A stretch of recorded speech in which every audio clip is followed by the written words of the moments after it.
હાલો મિત્રો, આજે આપણે બનાવશું મેગી ભાત. આપણે એક સાલિયું ભાત બાફેલા લીધા છે, એક સાલિયું મેગી છે, એટલે વટાણા બધું બાફી લીધું છે.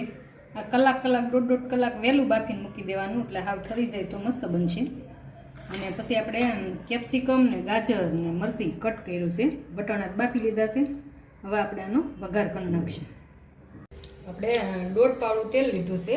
આપણું તેલ ગરમ થઈ ગયું છે તો આપણે અડધી ચમચી એમાં જીરું નાખી દેવું. 1 ચપટી હિંગ નાખશું. આપણે લીમડીના પાન નાખશું.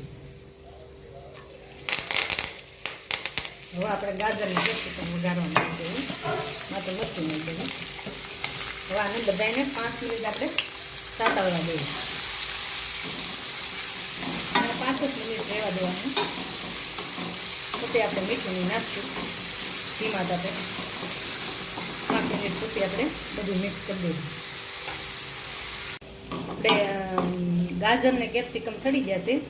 હવે એમાં આપણે બધો મસાલો કરી નાખશું. આપણે વટાણા નાખ્યા, પછી આપણે ભાત નાખશું. હવે આપણે મેગી નાખશું. હવે એમાં આપણે સ્વાદ પ્રમાણે મીઠું નાખી દેવું. અડધી ચમચી ખાંડ નાખવાની, બહુ નહીં નાખવાની. અડધું લીંબુ નીચોશું. મરચી તો આપણે નાખી છે. હવે આપણે બધું હલાવીશું. બધું મસ્ત મિક્સ કરી દેવું. આવી મેગી ભાત બાળકોને બહુ ભાવશે. લંચ બોક્સમાં, સાંજે નાસ્તામાં બહુ મસ્ત લાગશે. બનાવજો જરૂર. પસંદ આવે તો શેર કરજો, લાઈક કરજો, સબસ્ક્રાઈબ કરજો. આપણા ભાત કેટલા મસ્ત બન્યા જો. હવે આપણે આમાં મેગી મસાલો અડધો નાખી દેવું.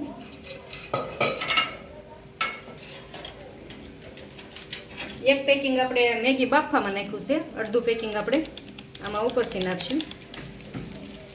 પછી તમને જેટલો પસંદ હોય એટલો નાખો. આખું પેકિંગ પસંદ આવે તો આખું નાખવાનું. મરચી નાખી છે એટલે મેં અડધો નાખ્યો છે. આપણા ભાત જો 5 મિનિટ રહેવા દેવાના, એટલે મસ્ત મિક્સ થઈ જાય.